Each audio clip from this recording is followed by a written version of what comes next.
অন্যৎ জ্ঞাতব্যম অবশিষ্যতে। পরমেশ্বর ভগবান শ্রী গোবিন্দ বলছেন, অর্জুন, আমি এখন তোমাকে বিজ্ঞান সমন্বিত এই জ্ঞানের কথা বলবো। এই জ্ঞান কেমন? বলছেন বিজ্ঞান সমন্বিত। যা জানা হলে জগতে তোমার আর জানার অবশিষ্ট কিছু থাকবে না। I shall now declare unto you in full this knowledge, both phenomenon and noumenos, this being known, nothing further shall remain for you to know, said all power supreme being Krishna. Srimad Bhagavad Gita, 7th chapter, Gyan Vigyan Yog, 2 verse. আমি তোমাকে যে জ্ঞান বিজ্ঞান সমন্বিত এখন বলছি, যা জানা হলে এই জগতে সকল জ্ঞান তোমার জানা হবে, কোনো কিছুই অবশিষ্ট থাকবে না। অর্জুন, আমি জগতে সর্বভূতের কারণ। মনুষ্য জীব এই তত্ত্ব যদি না জানে সে মূঢ়। ভগবানকে জানার নামই জ্ঞান, বাকি সব অজ্ঞান। বীজম মাম সর্বভূতানাম, আমি সর্বভূতের কারণ। বিদ্ধি পার্থ সনাতনম, হে পার্থ, হে পিতার পুত্র। অর্জুনের একটা নাম পার্থ। অর্জুনের নাম 22টি। 22টি নামের মাঝে সবচেয়ে বেশি যে নামে ভগবান অর্জুনকে ডেকেছেন সেই নামটি হচ্ছে পার্থ। শ্রীমদ্ ভগবদ গীতায় পার্থ নামে ভগবান ডেকেছেন 38 বার। হে পার্থ, আমাকে সর্বভূতের কারণ বলে জানবে। Son of Partho, know that I am the original seed of all existence. আমি সর্বভূতের কারণ, আমি সনাতন। আমি বুদ্ধিমানের বুদ্ধি, আমি তেজস্বীদের তেজ। আমাকে জানা হলে জগতে আর কোনো কিছু জানার বাকি থাকে না। ভগবানকে যে জানি না, ভগবানকে যে উপলব্ধি করতে পারে না, নিজের স্বরূপ যে জানে না, আমি কে, কোথা থেকে এলাম, এই জগতে আমার কর্তব্য কি, আমি কি করছি, যে জানে না, নিজের অস্তিত্ব সম্পর্কে যে জ্ঞাত নয়, তাকে তো জ্ঞানী বলা যায় না। এজন্যই মহাজন বলছেন, যদি কেউ জড় জগতের সকল জ্ঞানে গুণান্বিত হয়,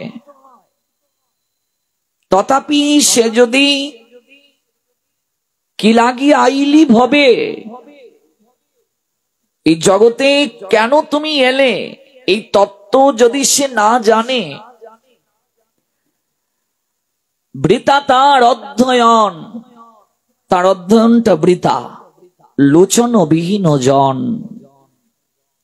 লোচন মানে চোখ, বৃথা তার অধ্যয়ন লোচন বিহীন জন।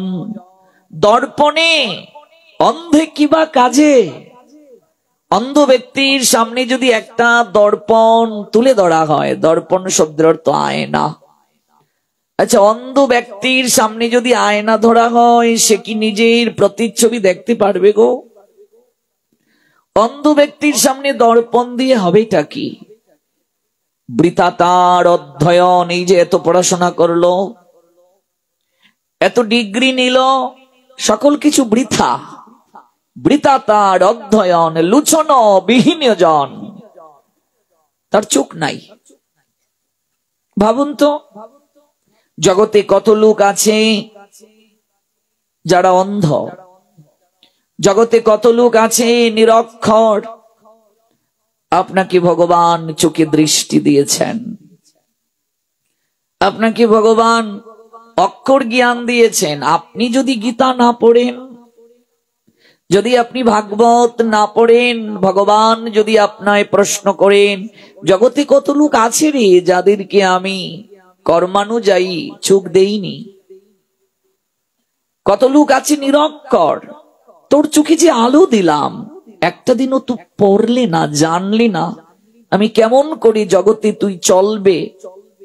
এই যে এত আমি চমৎকার বিধান দিলাম, জীবনকে উৎকর্ষ কেমন করে সম্পাদিত করতে হয়, যত নিয়ম নীতি যত বিধান আমি দিয়ে দিলাম, একটি বারও তো তুই পড়লি না, জানলি না। কি উত্তর দেবেন সেদিন আপনি? লোচন বিহীন জন, চোখ থাকতেও সে অন্ধ।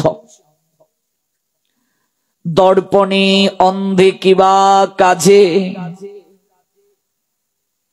দর্পণ অন্ধ ব্যক্তিকে কোনো কাজ দেয় না।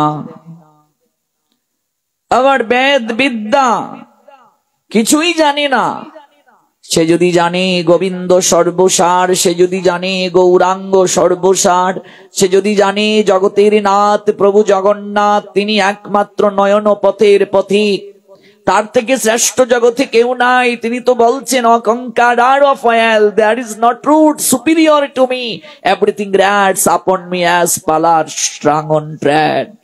যদি কেউ জানে, বুঝতে পারে, এই তত্ত্ব উপলব্ধি করতে পারে, মত্ত পরতরম ন অন্নত কিঞ্চিত অস্তি ধনঞ্জয় ময়ি সর্বমিদম প্রতম সূত্রী মণিগণাইব। যদি এই তত্ত্ব উপলব্ধি করতে পারে, গৌরাঙ্গ আমার জীবনের সার, জগন্নাথ আমার জীবনের সার। মহাজন বলছেন বেদ বিদ্যা দুই কিছুই না জানো তো, সে যদি গৌরাঙ্গ জানে সার। নয়নানন্দ ভনে সেই তো সকলই জানে, সর্বসিদ্ধি করতলে তার, সব তার জানা হয়ে যায়। নয়নানন্দ ভনে সেই তো সকলই জানে, সব জানে সে, সর্বসিদ্ধি করতলে তার,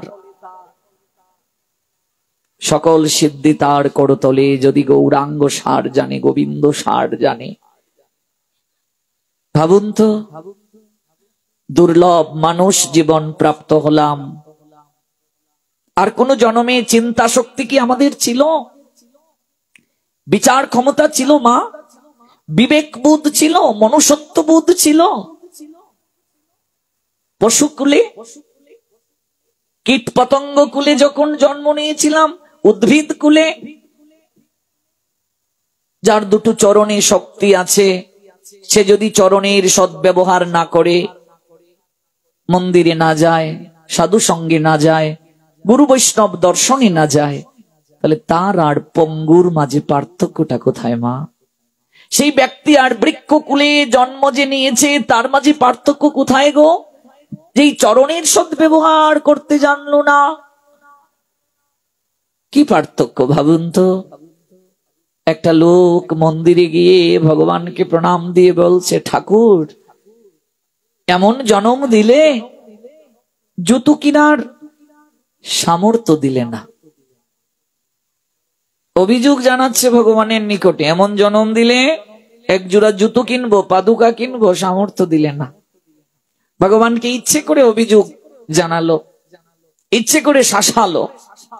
মন্দির থেকে সে যখন বের হবে, হঠাৎ তার দৃষ্টি নিবদ্ধ হলো, একজন লোক হুইল চেয়ারে বসা, দুটো পা নাই, কোটি টাকার মালিক সে, সঙ্গে সকল তার কর্মচারী তাকে নিয়ে এসেছে ভগবান দর্শন করানোর জন্য চেয়ারে বসিয়ে।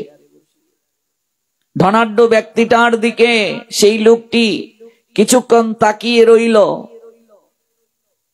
অতঃপর ভগবানের চরণে গিয়ে আবার সাষ্টাঙ্গে প্রণাম দিল। আগে লম্বা হয়ে প্রণাম দেয়নি, এবার সাষ্টাঙ্গে প্রণাম দিয়েছে।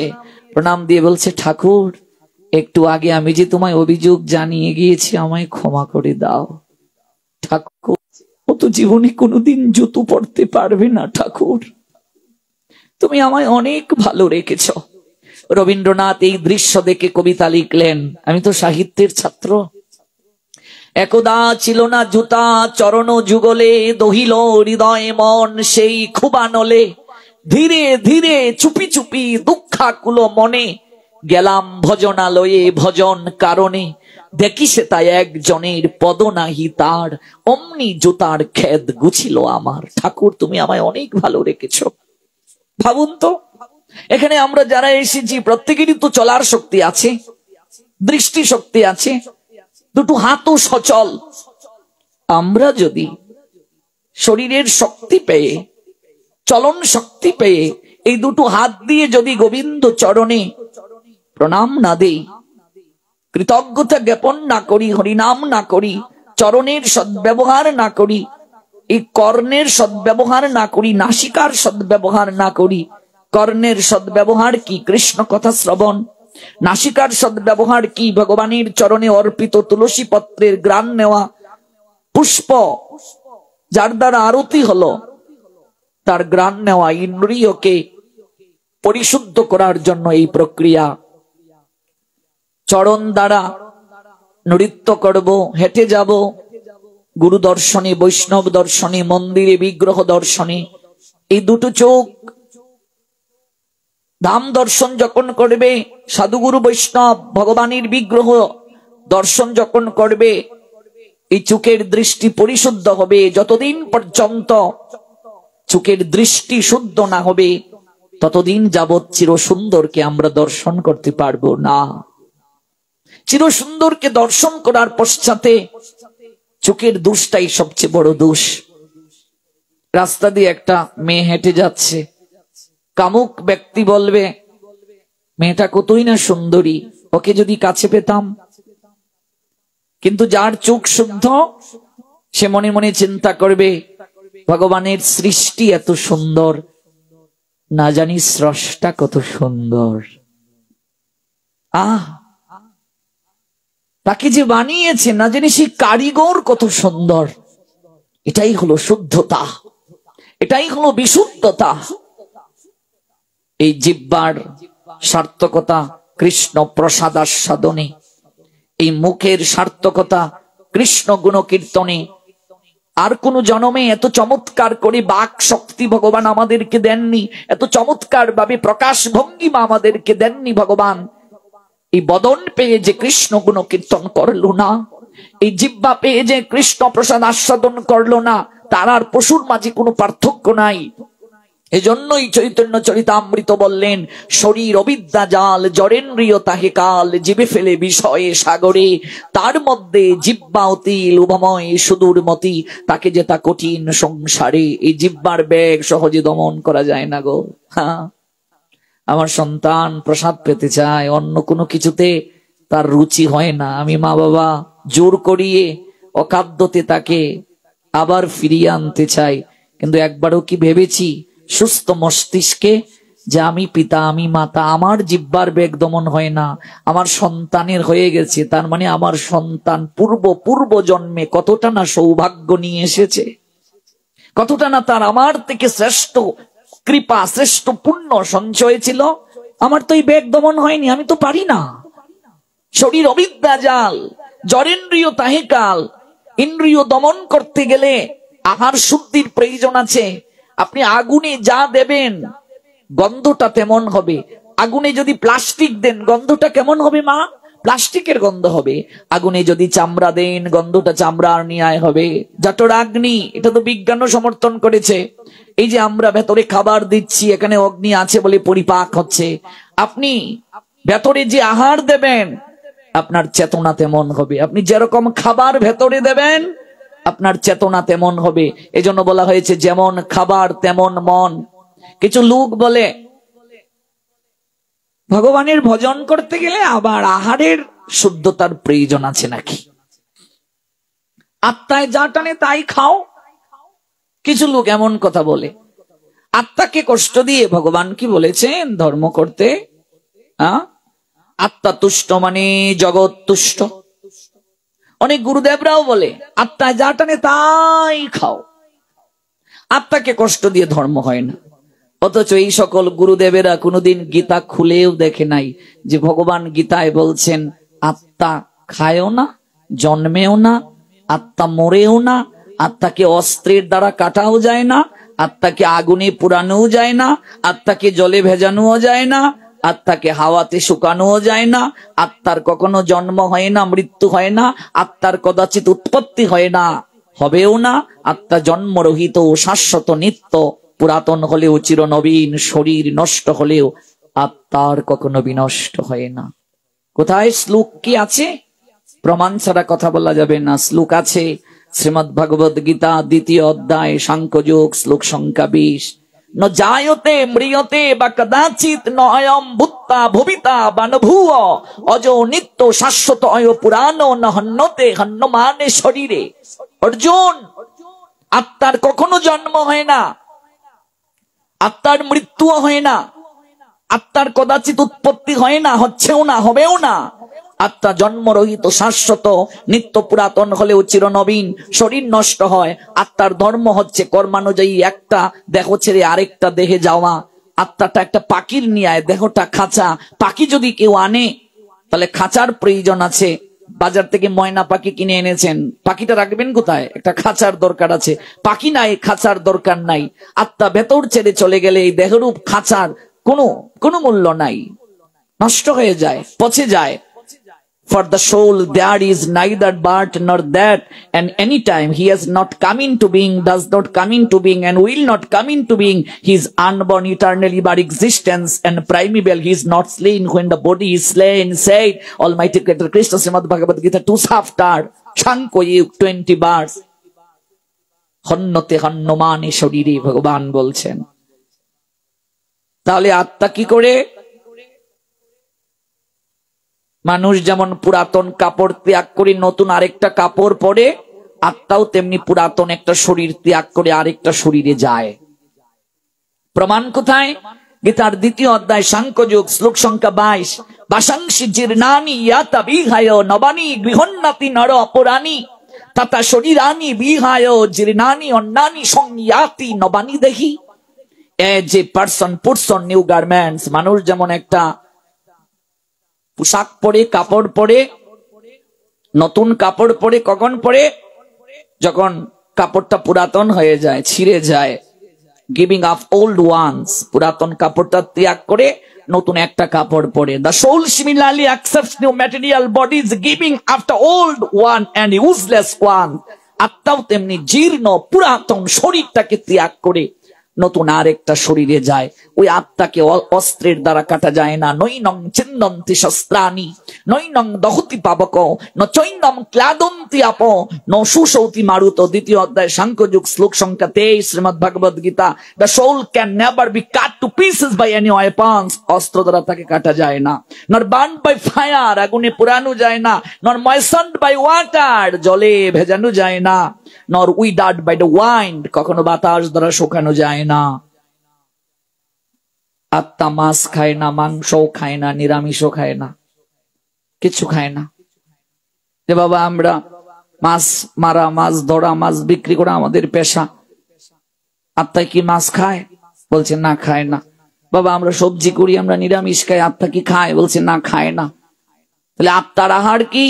আত্মার আহার একমাত্র কৃষ্ণ নাম, কৃষ্ণ কথা, আর কিচ্ছু গ্রহণ করে না। তাহলে ভাবুন, দুদিন যদি দেহকে কেউ খাবার না দেয়, দেহটা ক্লান্ত হয়ে যায়, দেহটা শক্তিহীন হয়ে যায়। দেহটাকে পরিচালনা করছে হচ্ছে আত্মা। যদি আত্মা দেহের ভেতরে না থাকে তাহলে সেই দেহটা কি হয়? সেই দেহটা শক্তিহীন হয়ে যায়, সেই দেহটা কর্মক্ষম হয়ে যায়। আমরা যারা হরিনাম করছি না, জপমালা নেইনি, হরি কথা যারা শ্রবণ করছি না, আত্মাকে যারা আহার দিচ্ছি না, তাদের আত্মার অবস্থানটা কেমন? এই জন্য গীতায় একটা শ্লোক আছে, শ্লোকটার বাংলাটা বলি। আত্মা আত্মার বন্ধু, আত্মা আত্মার শত্রু। আপনি আপনার আত্মাকে বন্ধুও করতে পারেন, আপনি আপনার আত্মাকে শত্রুও করতে পারেন। তাহলে যে সকল গুরু গুসাইরা এসে বলে আত্মায় যা টানে তাই খাও, বুঝতে হবে ওদের মাঝে শাস্ত্রীয় কোনো জ্ঞান নাই। ওরা কোনোদিন শাস্ত্র অধ্যয়ন করে নাই। যেখানে জগৎগুরু ভগবান কৃষ্ণ বললেন, তার কথাই তারা বিকৃত করে নিজের স্বার্থ চরিতার্থ করার জন্য জগতে প্রচার করছে। আপনি যেমন ভোজন করবেন, আহার করবেন, আহারের সঙ্গে মনের একটা সম্পর্ক আছে। আপনি একটা পুজোতে যাবেন, আগের দিন যখন আপনি সংযম করেন, আপনাকে পবিত্রতা মনের মাঝে আছে, এরকম একটা ভাব আসে কিনা? আপনি একটা নতুন কাপড় পরলেন, অঞ্জলি দিতে যাবেন, কিংবা ধোয়া কাপড় পরলেন, মনের মাঝে একটা অন্যরকম ভাব আসে কিনা? কিন্তু যে কাপড়টা পরে আপনি বাথরুম টয়লেটে গিয়েছেন, সে কাপড়টা পরে কি আপনি অঞ্জলি দিতে যাবেন? আপনার কি ইচ্ছে হবে? কিংবা এই কাপড়টা যদি পরা থাকে, গুরু বৈষ্ণব আপনার গৃহে গিয়েছেন, আপনার মাঝে একটা অশৌচ ভাব লাগবে না, যে না আমি কেন জানি একটু অপবিত্র? কিংবা আপনি এই কাপড়টা পরা অবস্থায় কি ধূপ দ্বীপ জ্বালাতে সন্ধ্যাবেলা যাবেন? আপনার মনই আপনাকে সায় দেবে না। ঠিক তেমনি ভাবে আপনি যখন সংযম জীবন যাপন করবেন, আপনি ঈশ্বরের অনেক নৈকট্যে চলে যাবেন। আপনার মনই আপনাকে পবিত্রতা প্রদান করবে। ভগবান আপনার অনেক কাছের জন আপনার মনে হবে, ভগবান আপনার নৈকট্যের জন মনে হবে। যেমন খাবার তেমন মন, যেমন মন বুদ্ধি তেমন, যেমন বুদ্ধি তেমন স্থিতি, যেমন স্থিতি তেমন লয়, যেমন লয় তেমন প্রাপ্তি। আমাদের ইন্দ্রিয় উত্তেজিত, ইন্দ্রিয় সংযম হয় সাত্বিক আহার যদি কেউ গ্রহণ করে। গীতায় 3 প্রকার আহারের কথা আছে, সাত্বিক, রাজসিক, তামসিক। গবেষণায় দেখা গিয়েছে যারা ভেজিটেরিয়ান, সাত্বিক আহার যারা গ্রহণ করে, তাদের বীর্যের ঘনত্ব বেশি, তাদের আয়ু বাকি আহারকারীদের থেকে, রাজসিক তামসিক আহারকারীদের কিংবা যারা মাংসাশী কিংবা মাংস আহারী, তাদের থেকে সাত্বিক আহারীদের গড় আয়ু বেশি।